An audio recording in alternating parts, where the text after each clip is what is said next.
people here didn't treat us good. Thank you guys for the feedback from the last episode. It was really insightful. A lot of people had a lot of things to say. The topic I'm going to talk about today was suggested by my good friend Joanne.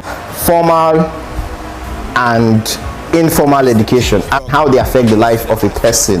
Whether a person thrives better if they only go through formal education or through the formal education process, or if a person also thrives a lot better if they go through the informal part. So formal education, by all the definitions that we know, is education that is done in a confined space, a school, an institution, or something that requires a curriculum. And informal education is everything else. Like they say, formal education has to also go hand in hand with informal education. That's the only way people learn, actually learn. Or in our environment, in where we are from, parents usually only just press on their kids that, oh, you have to be a doctor, you have to be a nurse, you have to be a lawyer. You know, a lot of people would actually, make better footballers than they are doctors, or make better footballers than they are lawyers.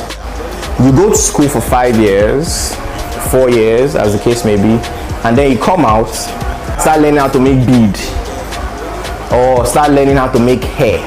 Some people will say, yes, some people are only trying to survive, people are trying to make money. I understand that, but don't you think if you had started making bead from the time you were 100 level, by now you'd probably be like a self-made bead entrepreneur, probably a millionaire, right? But to expand on this, I have a friend, he has something to say. His name is Uche, and he's sitting right beside me. Uche, have fun. I'm good, guys. No. It's nice. Yes, you're welcome. To the yard.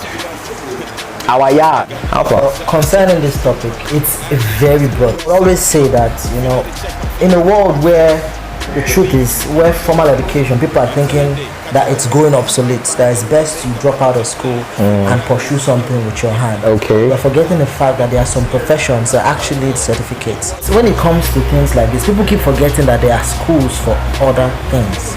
There's a business school, yes, you go into business. Of course. There's music school if you're into music. Of course. And there is also that for football. There's a football academy certificates.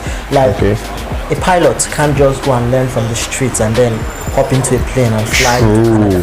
Very true. To go through that process, that formal education. He has to be taught, licensed, and given that permission to fly. All right. So professions like that are also important. I know that when it comes to fashion designing, probably mechanics and all that, masonists and the rest, they have to learn from the roadside and informally. But there are some professions that you actually need to go through that process. You have to go to school, and get that certificate. But bro, my argument is not about discrediting formal education.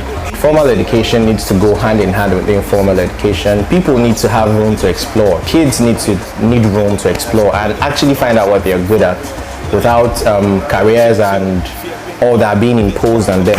I think people should actually consider these things and put them in perspective. But if you are opportune to advise somebody, or if you are in a position to coach people, I feel these are points that you should note and also try to teach them.